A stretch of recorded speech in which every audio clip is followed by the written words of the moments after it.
magandang lutuin. Ano kayang gusto mong kainin niya ni Colleen? Alam mo ba, problema ko pa nga yan si Colleen eh. Kasi, kinuhanan ko na nga siya ng tutor. Eh, ayaw daw niya. Kaya alam mo, pakiramdam ko, may ibang problema yun sa school. Hindi niya lang sinasabi sa akin. Alam mo ba, nakita ko kanina si Teng. Tapos sinabi ko sa kanya na nakikita kita. As usual, hindi naman naniwala. Alam mo naman yun si Teng. Pinagtawanan lang ako.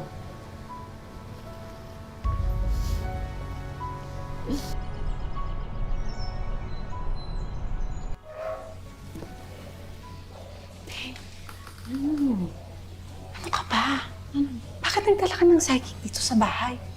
Paulit-ulit ka kaya nagkukwento sa akin. Sinasabi mo nakikita mo si Romy. Nakikita mo si Romy. O ano na, Austin? Austin, ano na vibes mo dito sa house na to, ha? Di ba wala namang multo? Actually, there is. Ay? Romy is really here. There's a strong male presence in this house. And I think it's him. Pero kung talagang nandito siya at nakikita ko, bakit hindi niya ako kinakausap? Bakit hindi siya nagsasalita? Hindi naman talaga nagsasalita ang mga kaluluwa, May. They communicate using sounds, movements, minsan amoy. And I'm pretty sure na may unfinished business si Romy, kaya nandito pa siya.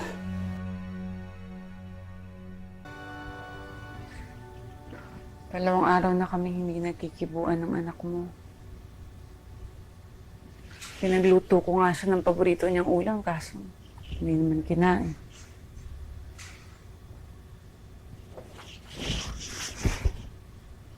Romy.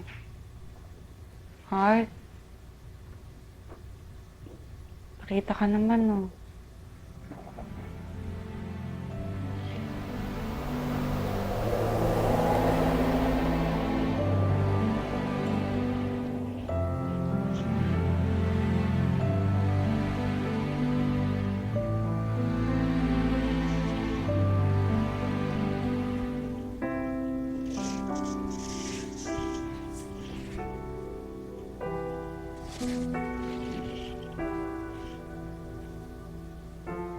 Bakit ka ba talaga nagpapakita?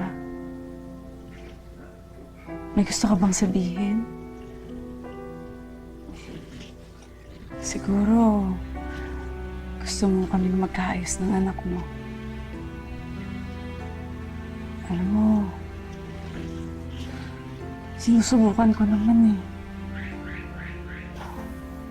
Ikaw lang naman ang nakakahuli ng kilitinan eh. Tsaka, ano ba ako sa inyo, di ba? Kontrabida lang naman. Alam mo, Romy, naisip ko, mahirap pa lang maging magulang. Lalo na kung mag-isa ka lang.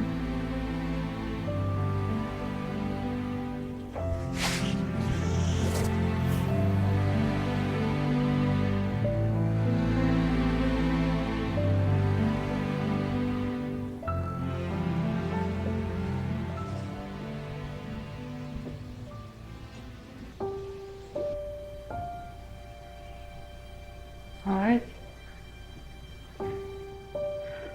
Nananaginip ba ako? Bakit mo ako dito dinala sa kwarto ni Colleen? Gusto mo pumasok ako?